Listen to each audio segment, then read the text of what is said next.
Hi, Liz.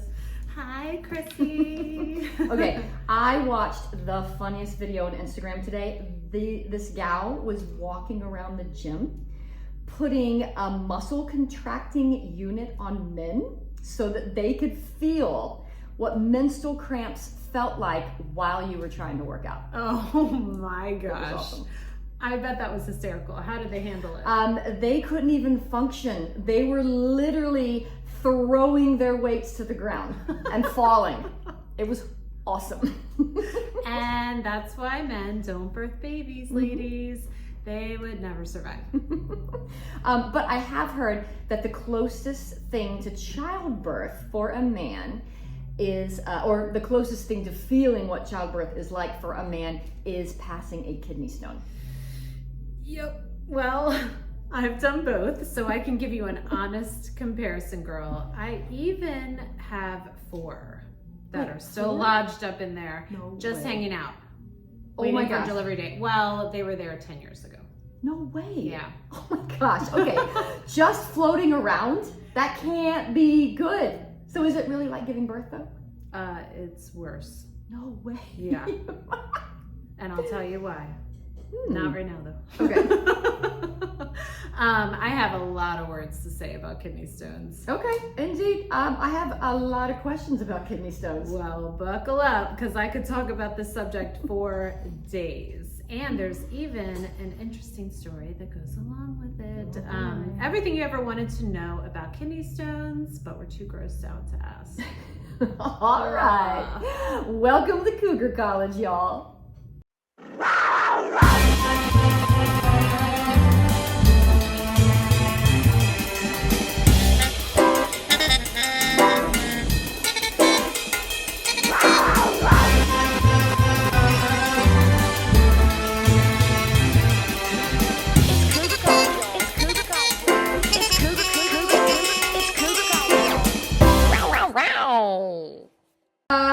Hello, Cougar students, and welcome to another episode of Cougar College. We are the Cougars. I'm Chrissy. And I'm Liz.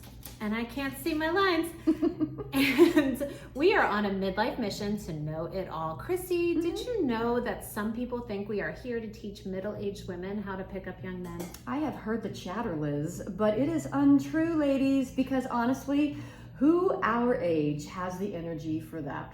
Seriously, no, we are on the prowl for knowledge, not young dudes. And can you imagine us trying to teach people how to do that? God, it would be comedy.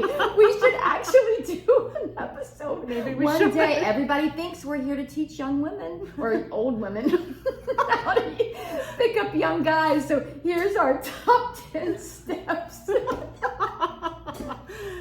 That would be my awesome. gosh. Okay. Yeah. Oh my gosh, that would be awful. Anyway, we are on the prowl for knowledge, not young dudes.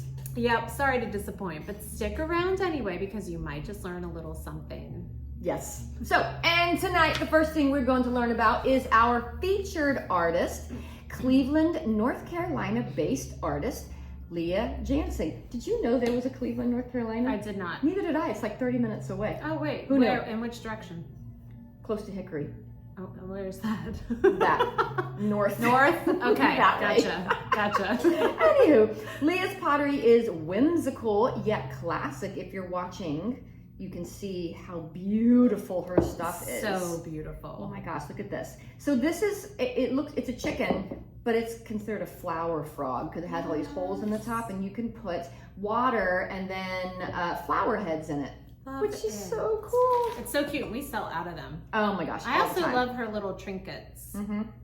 She does great stuff. Yeah. She carefully carves delicate florals and cardinals into her mugs, creating timeless pieces perfect for gifting or using on a day-to-day basis. Matter of fact, my mugs that I use on a day-to-day basis are from Leah. I'm very choosy about what I drink my coffee in the morning, and her mugs are the best because I didn't realize this, but a sign of a good potter is a thin mug. Oh. A thin mug that's not heavy. Oh, I didn't know that. And yes, that is a sign of a very good potter, and hers cool. are awesome. So anyway. And made in America, not China. That's right. Yeah. Cleveland, North Carolina, as a matter of fact. Functional art is her specialty, and her collectors follow her from show to show, gallery to gallery, to further their own collection of her gorgeous works of art. You can find a collection of Leah's pottery at KF Studios Handmade Marketplace in Davidson, North Carolina, and on her Instagram account at Handmaids by Leah. Yay! And she's also a very awesome person. She is. I've met her a couple times now. Love she her. lights up the room when she walks in. And when she comes in, she'll help me put her stuff out. It's amazing. Yeah, she's great. Love her. Okay, Cougars, now it's time for tonight's Cougar Cocktail. And we are recording this in January, and this probably will come out in January as well. Yep. But it is dry January. For us, so we are drinking a non-alcoholic brew from Athletic Brewing Company. Do you know anything about this? Do I? I don't know that much. I know that when Kevin doesn't want to have alcohol, but he wants to drink beer, he buys this. Okay. Because he says it actually, when you're drinking it, you can't tell that it's non-alcoholic. Now, I'm not a beer drinker, Me neither. but these were in my fridge. Okay. We needed a mocktail. So we're going to give it a go, because he also has some other friends who drink these exclusively, actually. Oh, really? Yeah, because they like them so much.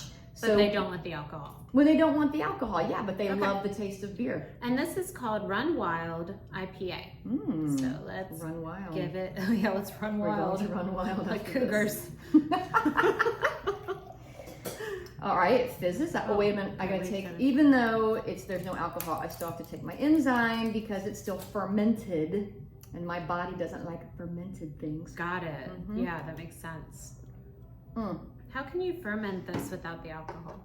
You ferment it and then do something to take the alcohol out. Oh. I don't know. I'm the wrong person. Okay. But we need to also put. I'm going to do this. I'll put the enzymes on our either website or on somewhere, because I've had people contact me and ask me what the enzymes are. Okay, perfect. You need to get a link. Do they do like a affiliate program?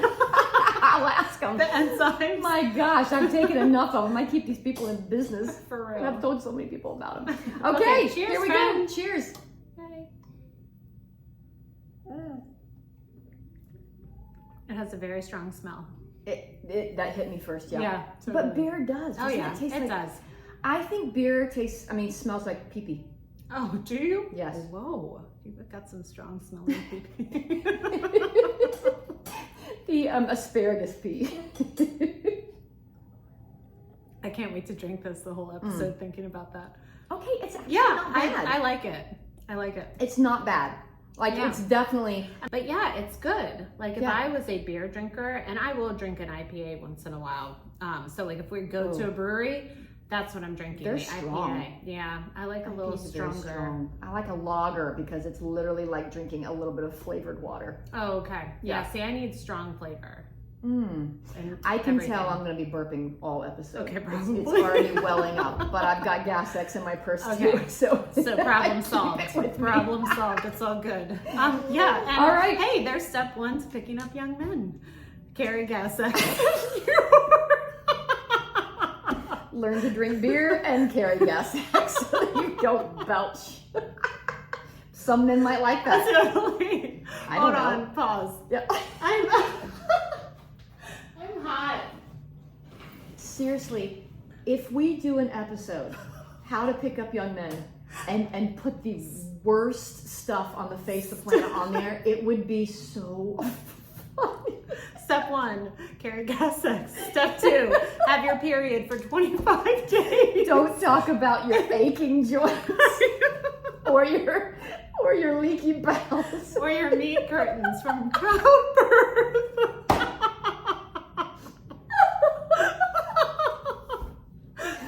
We are so doing this. We should. We're doing it next week because we only have one episode that we're doing next week. Perfect. It's gonna be awesome. Perfect. Okay, anywho, all right. Okay. Kidney stones. Oh wait, we didn't give it our cougar rating.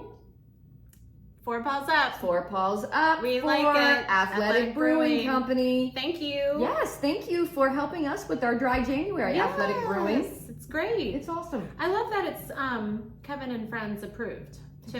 Yeah. Like cool. a lot of guys drink it. That's very cool. Okay, now kidney stone. Your friend and mine, kidney stones. It's It's gonna be great. Okay. Yep. Okay, so I have never had kidney stones. Okay.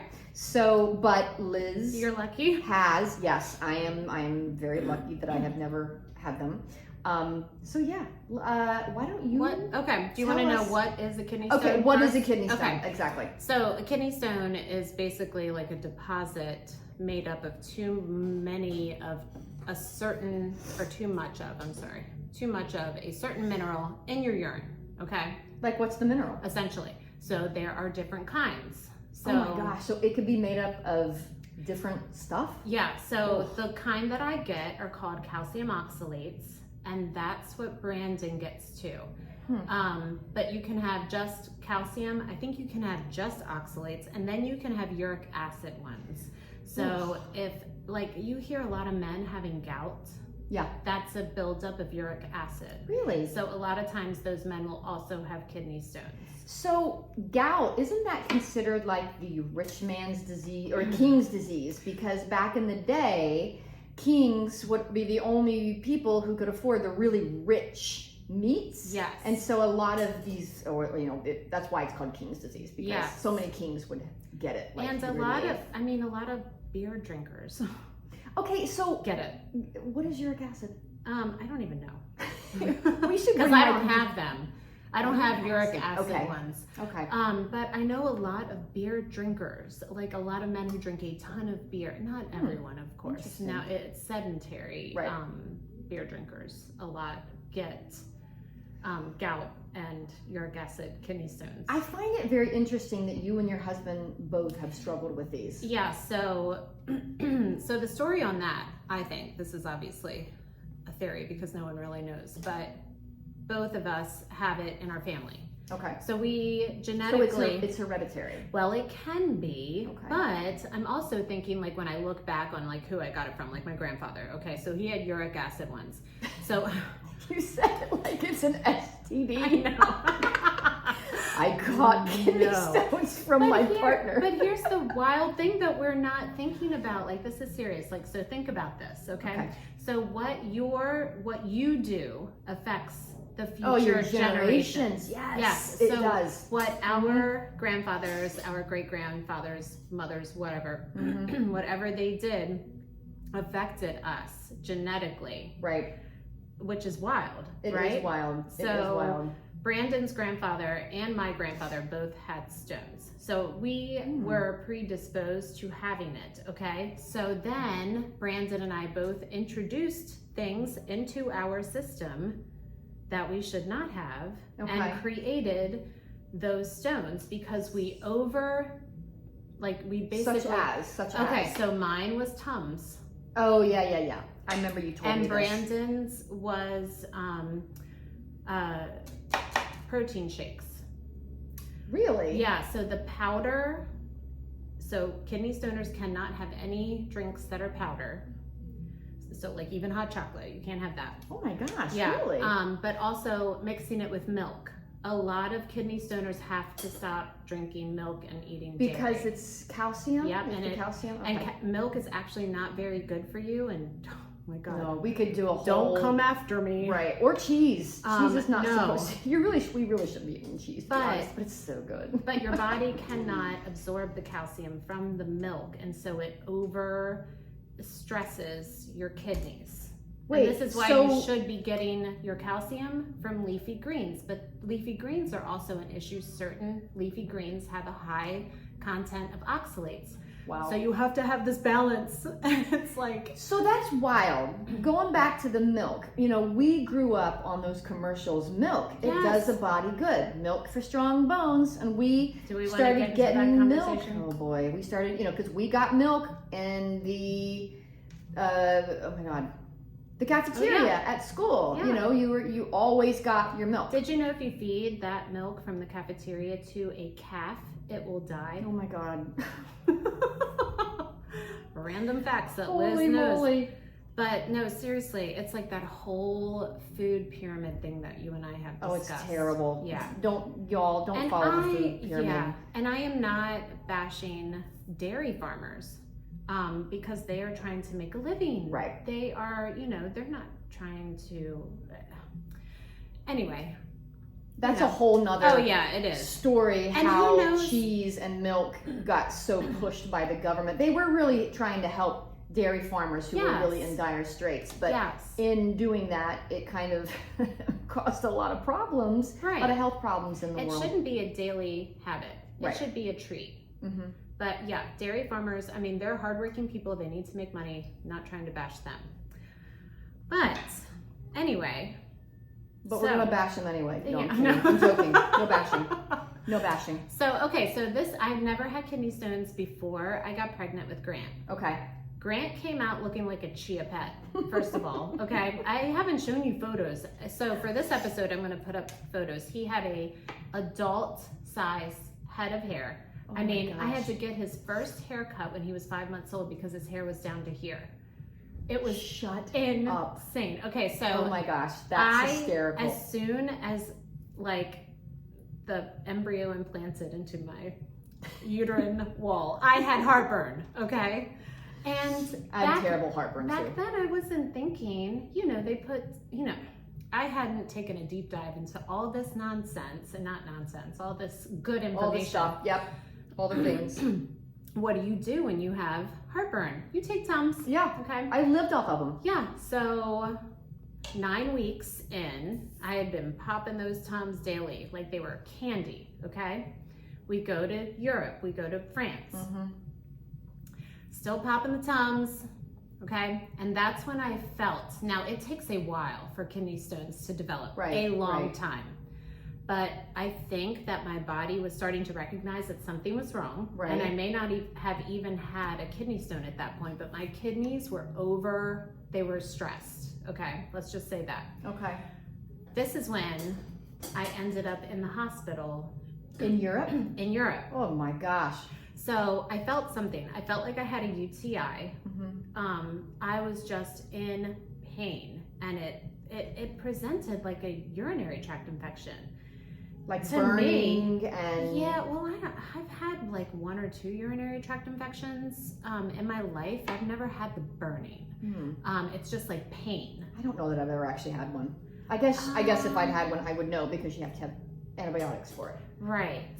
When I first got married, I definitely had one. But, okay, so I just felt like extreme pain down there. And it was so bad. I was like, Brandon, I feel like I need to go to the hospital. We are in France. Oh my gosh. And he's like, oh my God. Because I was like, it is so painful. I don't know what to do.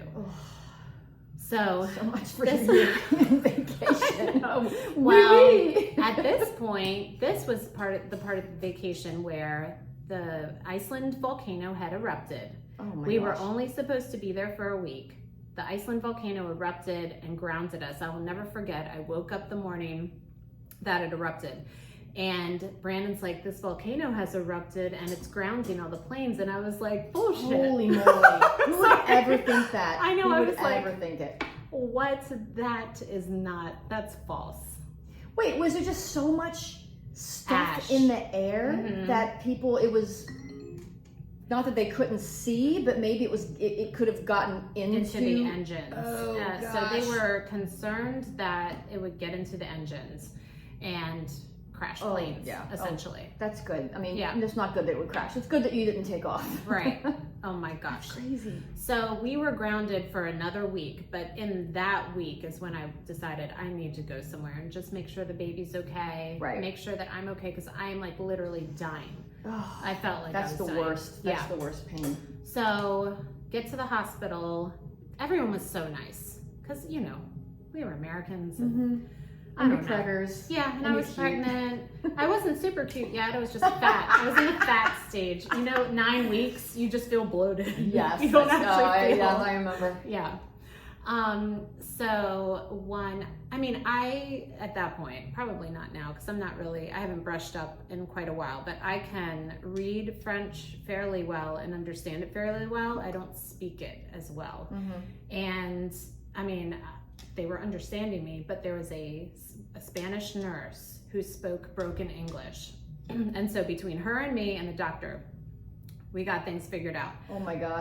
But they didn't, so in France, your spouse is not allowed to go back with you. At least then, these women are having babies on their own. Oh my gosh, really? Maybe wait, what year was this? 2010. Wow. And maybe that was my like thought process, but they like had a huge door and Brandon could not come in. Wow. But I swear there were male doctors back there. But anyway, there's no doors on any of the exam rooms or anything. And I'm literally, there's a hair on this, I think. Do you see it? Wait, that's why they wouldn't let men back, because there's no doors? Well, so he could have seen anybody back there. Right. Spread eagle. I swear I remember men walking by, but maybe that's wrong. Because maybe they were doctors. Yeah, so maybe they were doctors, yeah. But I don't know. Any French person out there can correct me on this. You were in so much pain, you probably can't remember it correctly anyway. Well, but I remember very vividly that I was standing there butt naked with the door open, no gown. They don't do gowns. God, what? Yeah, no. And I had a vaginal ultrasound. Oh my gosh. With the door open. That's a fun story. Oh my gosh. But once I saw the baby on the monitor, yeah. I didn't even care because he was perfect. Right. And she was like, he's fine. They tested my urine. She was like, you do not have a UTI. And I was like, what is going on? Right. Oh my gosh, why am I in this pain? Okay. So. You were like an oyster creating a pearl. Nothing valuable. It takes time. So you had a baby. Oh my gosh. So then I just tried to refocus my energy off the pain and onto the other issue at hand, which was getting out of Europe. So Brandon and I had all kinds of different like strategies that we were going to try. Mm-hmm. So we were going to take a train down to Spain. Hot air balloon. I know. Hot air balloon. Right? So like our best bet, we thought, was taking a train down to Spain and flying out of Spain, because they were still flying out of Spain. Okay. I don't know why. I don't know if it takes a different route. Maybe. I don't know. But anyway, he thought I was too sick for the train ride, and he was probably right. Right. I was so sick. I felt awful. Wait, I was also throwing up. But at this point, you're still, the pain was probably making you throw up, because when my endometriosis pain would make me throw up. Oh, too. yeah. I mean, pain it is stressful on your body. I mean, it does terrible things to your body. Well, and I felt like I had morning sickness too.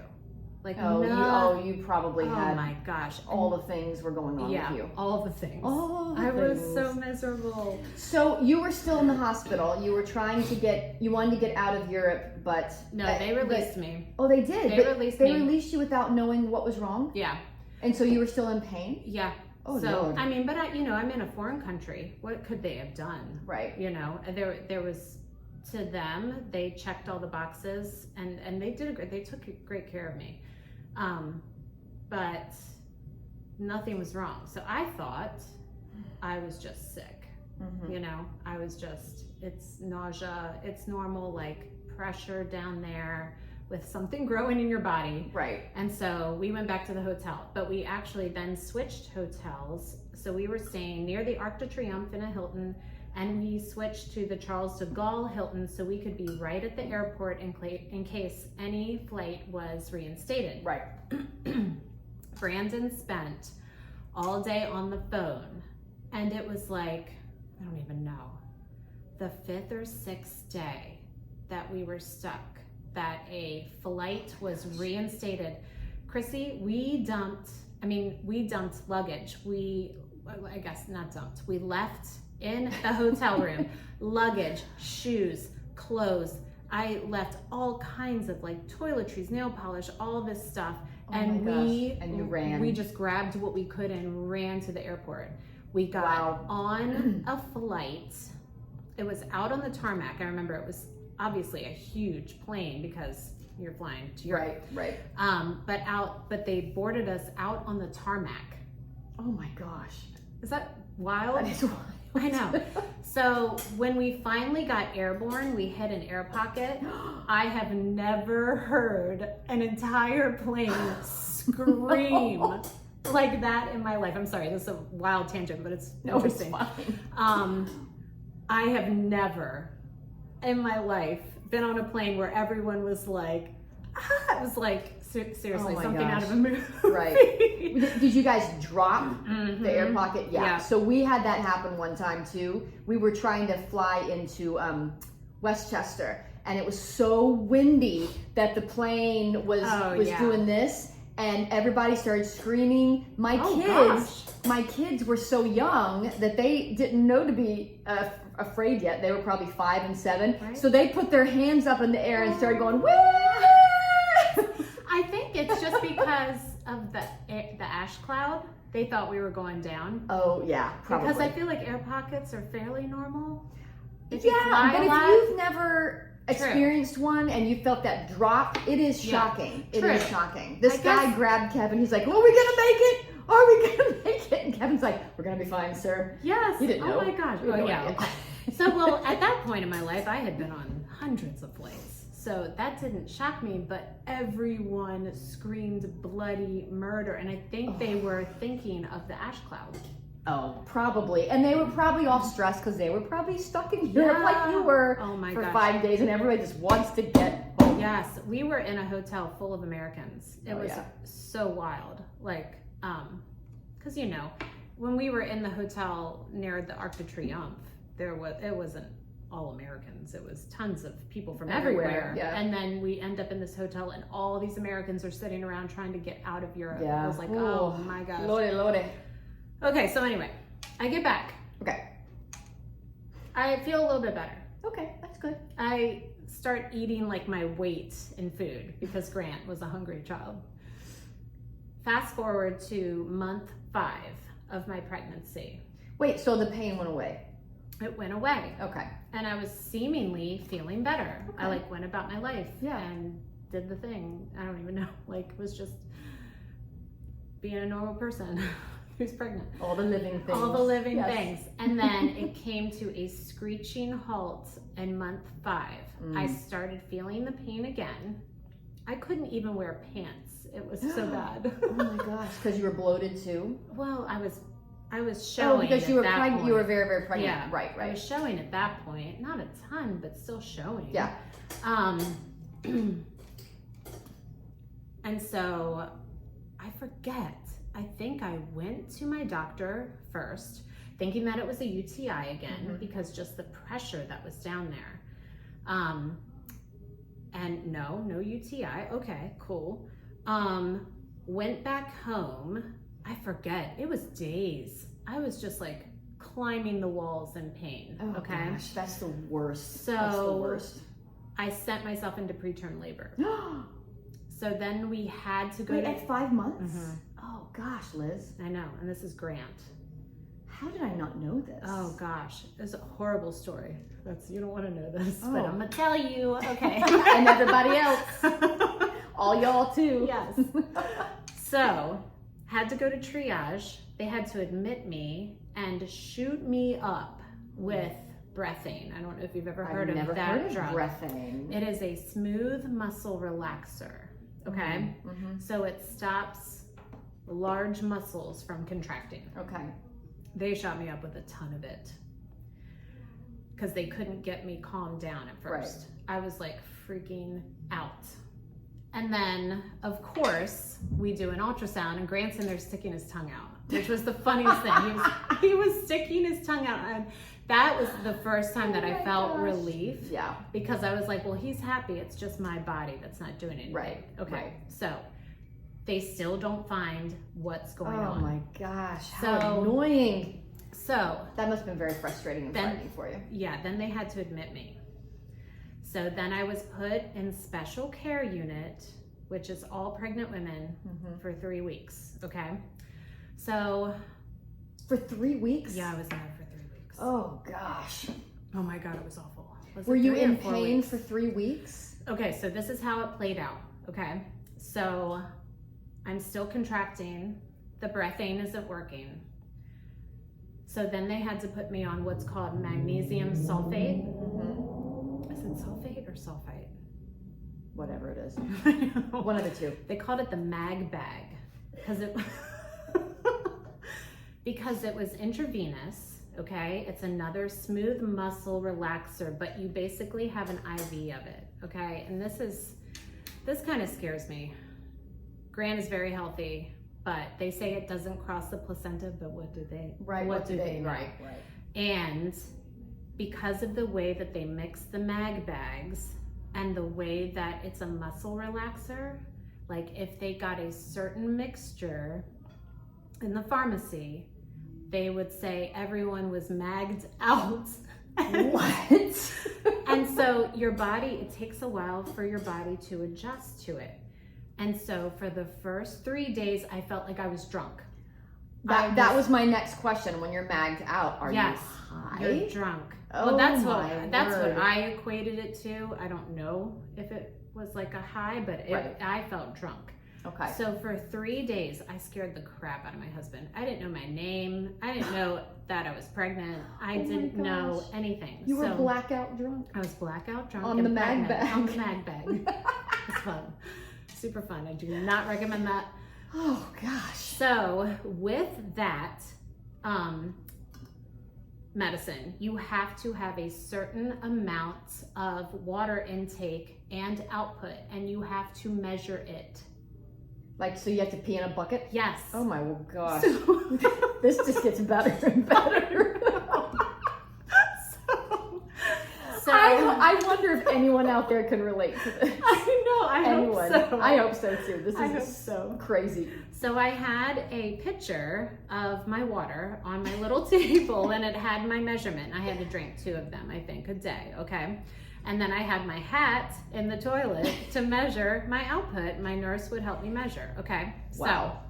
So first couple days, still the pain was still there. Okay. Yep. And I remember at one point, things were hazy, clearly. But I remember I was still kind of like wriggling in pain. I don't even know how to describe it. And I'm on the magnesium sulfate, and the nurse and the doctor are standing at the end of my bed and trying to figure me out. Oh gosh. And then in my drunken stupor, now this is in hindsight, I did not know what was happening. But in hindsight, I passed a stone. Oh. So Wait, was it in the hat? It was in the hat. And someone saw it? No. What? I didn't know to tell anyone. I was just like, what the heck is that? And I'm drunk, right? Okay, remember? I'm like, did you have your hands in the hat playing with your pee like this, like my kids used to do? No, I just remember looking at this thing like, what in the world? I was like, that must have been in the hat before I peed. Oh my gosh. I flushed How big it. was it? I have You no idea. Flushed it. I flushed You it. flushed the evidence. Yeah, so I didn't tell anyone.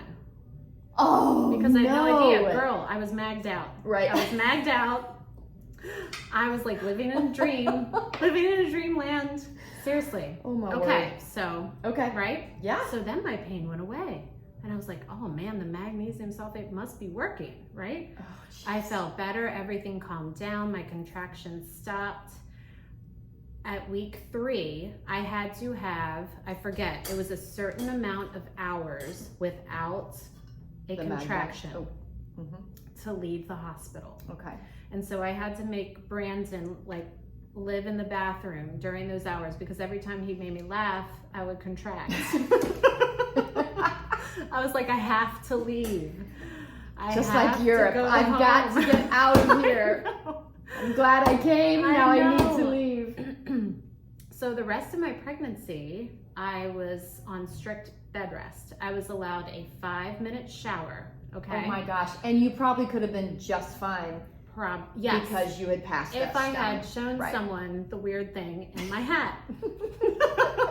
Did you pick it up and look at it? No. You didn't I was just inspect like, it? what the heck is that? A diamond? And I just dumped my pee and wrote my ounces down that I Wait, output. how big was it again? I have no idea at that point, so it gets better. Okay. But big enough for you to see it. Yeah. Okay. And they're not like, they are like a dark urine color. Let's say that. Okay. So it's a very odd thing to see for the first time in your life. Let's say that. Okay. And you know, I sent you that picture because we were starting to talk about kidney stones. Of course, kidney stones kept coming up on my Instagram. And it showed this picture like 1,000 times magnified of what they look like. They literally have spikes. Yes. Yes. All over them, and that's why they hurt so bad. Yes. I had no idea. Also, your ureter, okay? Your straw here, your ureter is very tiny, and you are trying to fit. I'm not kidding. And so it creeps, creeps, and it only hurts when it moves. So if it stops moving, then you feel relief, and you're like, oh, I'm fine. I'm getting better. And then it starts moving again. Oh my gosh. Anyway, so I could get up for 5 minutes to take a shower, and my husband would time me because he was so worried. Right. Okay. But imagine, okay, so I've passed a kidney stone. Now I'm sedentary. Oh. I'm still taking the Tums. Oh no. You know, because I haven't figured it out yet. Right. All that calcium. Yep. So I have Grant. Somehow, after riding the couch for 4 months, I push him out naturally. Who knows? Because like literally, I had not walked. Wow. I mean, it's amazing that I even accomplished that. It took me 3 hours, but I pushed for 3 hours. Oh.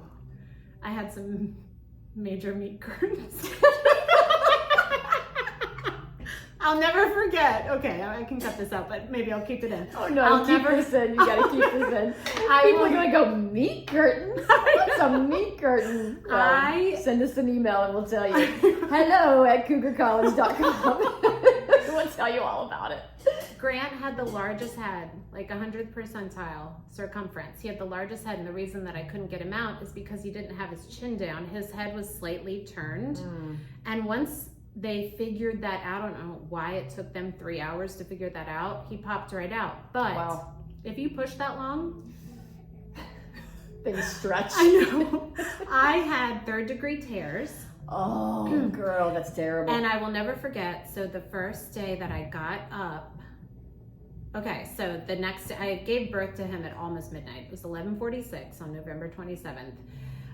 Then I got up for the first time the next day to use the restroom, and I felt down there, and oh my gosh, it was like down to my knees. I had to pull the nurse cord, and my doctor just happened to be in the hallway, and I'm naked on the toilet, and she comes in and she's like, Liz, are you okay? She's the best. And she came in and got me up. I think I'm having another baby. There's something hanging. I know. Oh my gosh. So anyway. Oh my. Fast forward. Okay. Maybe a week or two. By the way, no one's going to look at you the same after listening to this episode. Right. I can't wait to find out what people are going to say at the gym. Pregnancy puts you through some crazy hell on earth, y'all. That you never imagine happening to your body. Yeah, right? And somehow I think God takes the memory away because then we do it again. You have more children. Yeah. My pregnancy with Easton was a dream. Oh. And then she passed, you know, like, so it's like, oh my God. Okay. Anyway, Grant was a champion breastfeeder. Like, I didn't even need to teach that child. He was just on it. So, we were just in the middle of newborn life, just living our lives. I had the baby. I thought that was the issue and everything was fine. Fast forward a couple weeks from Grant's birth. I get the pain again. I call my best friend. How awful. And she's like, oh my God, what is happening and what is it? I can't believe no one even mentioned that it could be kidney stones. But when I had endometriosis, no one mentioned years and years of pain and all of the tests. No one even mentioned maybe this could be endometriosis. Well, listen to how it played out. And this is a testament to my women doctors, and their practice in Cincinnati is called For Women. They're awesome. So my best friend is like, is there another baby in there? Like, she's like, I swear to God, like, she was like, I cannot believe that this is happening again. Oh my gosh. Crazy. So I get to the point where I'm like, Brandon, we have to go to the emergency room. So, okay, I'm sorry. I have no idea what's going to happen, but Your reaction is so funny. I can't wait. What could it be? I have a newborn, right? I'm still figuring out all the things. I literally haven't left the house. Right. But I have to pump so Brandon can feed Grant, right? So, do you remember? I don't know if you ever pumped. Oh my God. I've got some crazy pumping stories. Okay. Yes. That's another episode. Made all the bottles. So we were ready to go to the emergency room. Right. Did not put the discs in the bottle. Oh my gosh.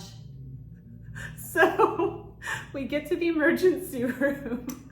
I'm in the back. It's flu season. They won't let Grant back in the back with me. Brandon opens the cooler. There's milk everywhere. Yes, there's milk everywhere. So Grant's screaming. Brandon has him in the men's room. He's trying to pour. He's trying to pour the milk from the cooler into a bottle. He's freaking out. We're new parents. He's like, I was stripping clothes off. I was sweating so badly.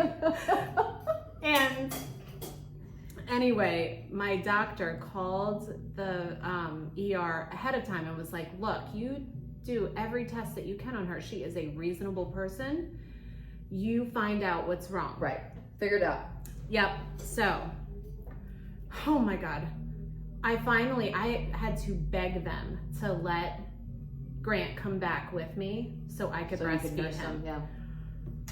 Oh my gosh. So finally they give me a CAT scan and the doctor comes in and she's like, we know what it is. And I was like, hallelujah. She was like, the good news is that we know what it is. The bad news is that it's a kidney stone. I was like, what the heck?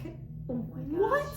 So when she told you that, did you put two and two together and realize that you had passed one in the hospital? Not yet, because I was a new kidney stoner. I didn't really know much about them, right? Right. So new mom, new kidney stoner. I know. That's a newness. I know. I was like, okay, so what's the next step? She was like, you have to.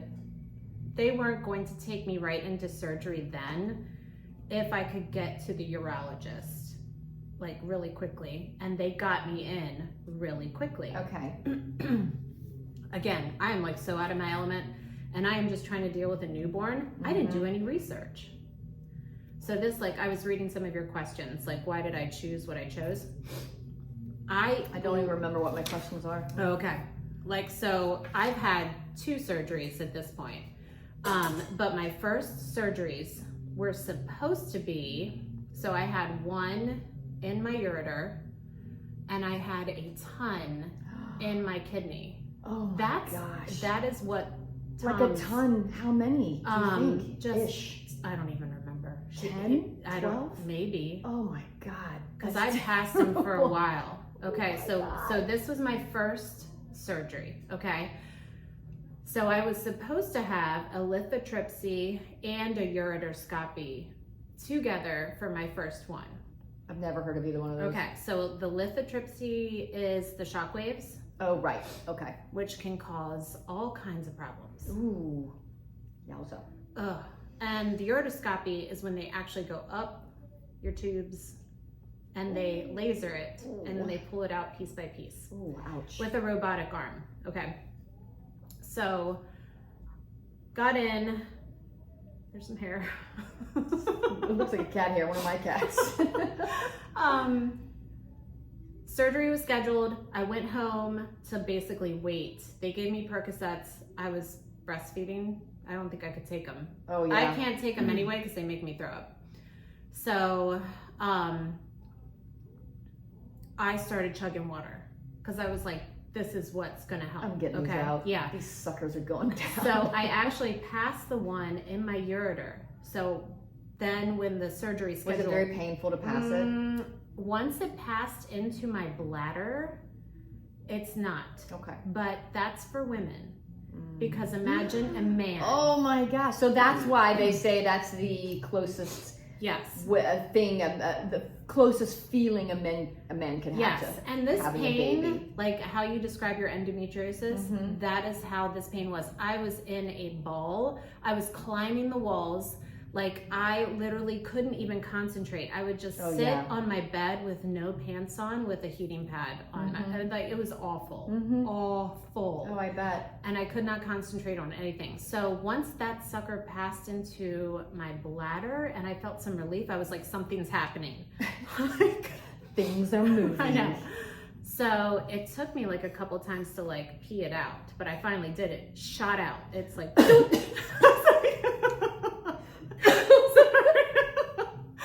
seriously, and it like pings in the toilet. Like a gun. Yeah, like oh a gun, God. girl. And it like pings. Yes, it comes out. It shoots out. So it doesn't float. It goes right to the bottom. No. Oh my but gosh. like mine kind of went to the front of the toilet. It was like boom. So anyway, when the surgery scheduler called me, I was like, look, I just passed that one that was in my ureter, so all I need is the lithotripsy. Okay, so still had to do that because I had a 6 millimeter in my kidney and they were concerned that it was going to move and then I would be passing 6 that. millimeter? Well, listen, that's not the biggest one that I've ever passed. Oh my gosh. The one that I passed that first time was a 4 millimeter. Oh my word. So when you get a lithotripsy, it's really quick. You're in and out, okay? But then you pee blood for like a while. Ooh. And then you have to, every night, I had to lay upside down. This is so stupid. Okay, so how I would do it, I would position myself on my ottoman. So I was like this. Like, so my head was basically on the floor and you have to bang on your kidney. So stupid. But I finally peed out the pieces. Oh my gosh. Wow. So did it hurt to pee out the pieces? Or was it better since it was all busted up? It was better because they were smaller. Okay. And at that point, I had passed a 4 millimeter. Ooh. So these were 1 millimeter or less. So I'm not diminishing that because if you've never passed a kidney stone and that's your first one that you pass, it can be pretty painful until you're like used to it. Right. So, okay. So I was like, shoo, okay. But once your body starts making them, it's even when you change your lifestyle. So I was like, no more Tums, no more this, no more that. It keeps making them for a little while, for a little while. And then, so 1 year later, I get another one. Oh gosh. And I was like, oh my God, it's back. So I felt the pain. This time it was really bad. I was literally in a ball. Grant's won at this point. Brandon just picks me up and like rolls me into the ER. And I was like, I got a kidney stone. And they just like take you off, like literally. Like that's the good thing about kidney stones is that they don't mess with it in the ER. They get you in. Well, they thought when I went to the ER for the first time with endometriosis, because I didn't know what it was yet, and I was in so much pain. It was the same thing. I was in a ball, couldn't function. The doctor says it's a kidney stone, and they immediately gave me morphine. Yes. So, and sent me back to get a CAT scan, and then they came back and said, "There's nothing there," because you can't. Obviously you can't see endometriosis. Also, so they had no idea what was wrong with me. Right. Okay, so I told Brandon and Grant to go home. I didn't want Grant in the ER. So one of my girlfriends at the time, this was in Cincinnati still, came and sat with me. Yeah, and I remember they gave me morphine and it just washed over me. Yeah. And I was like, oh. You're like, okay, life is good. I feel better. I still don't like the way it makes you feel. No, it's gross. It's a gross feeling. So gross. But it does take all the pain away. Yes. So that time they were like, you have a 7 millimeter, it's stuck above your bladder. And I was like, oh my God, yeah, it is excruciating. That was hard because it would not pass into my bladder. It just could not get itself in there. Oh my goodness, that's awful. So that time I had to have a ureteroscopy. And so that's when they go up, laser it, pull it out, but they have to leave a stent. So over Christmas, I had a stent in there. And that was almost as painful as the kidney stones. So we took Grant on the Polar Express that year, and I'm like, but they only leave it up there for a week, and then they take it out. But I had to be put out again. They take it out. Oh my gosh. Yeah, and You got a I lot of just stuff up there, girl. I know I didn't. I still don't pee quite right. That might be because of the meat curtains are closed. Yeah. No, my meat curtains are better now. They've drawn up. But it's like the way, you know, like my ureter and urethra, and they've had trauma. Right, exactly. You know? Yeah. So. Oh gosh, girl. I'm so sorry you went through that. That's my kidney stone story. Oh, okay, so let me ask some questions then. Okay. Can a kidney stone kill you? See, I don't know. I did see that question. Mm-hmm. Okay. So now obviously we have lots of technology. Back in the day, I don't know if you've ever like Googled kidney stones and just seen what they used to do. They like tried to give you surgery through your back. Oh my gosh. I don't even know horrible. how they would have seen them back then, but maybe an x-ray. I don't even know how old x-rays are. Well, some of the first x-rays were here at Davidson College in the Oh, were they? 1890s. Yeah. Oh my gosh, that's interesting. Yeah. Okay. So maybe they saw, because I mean, they don't have to give you a CAT scan. They can just give you an x-ray. But the CAT scan helps them to see exactly where it is. Right. Better than I an guess x-ray. that makes sense because if they're calcium, it's like bone. Yeah. Oof. But I imagine that it probably can. I mean, what if the pain doesn't go away? Right. You know chronic pain, girl. Oh my gosh, Oh yes, gosh. it's horrible. Yeah. You'll lose your mind. Chronic Yeah. pain literally makes you lose your mind. Yeah. It really does. Seriously. Well, you would also think if it's big enough, especially for a man, and it blocks where you go to the bathroom, Right. and everything backs up, you would think that it would poison you. Well, maybe if you have them in both kidneys. So our body is very, it adapts so well. So I only have them in my left, and my left was so inflamed, but my right just took over. Wow. Yeah. And that's why we have two, That's maybe. why we have two, folks. But if you have them in both, maybe. Oh gosh. You can like get septic, maybe? Oh yeah, that's what I was Probably. thinking. Like Yeah. all that poison and everything. Yeah. So, okay, why the heck? Yep, I already answered that one. My Oh, nose is so I running. have heard that aspirin and certain antibiotics cause kidney stones. Have you heard that? I haven't, but anything that, so those medications are notorious for working your kidneys. That makes so sense. it Yeah. tracks. Yeah. Yeah. Wow. Yep.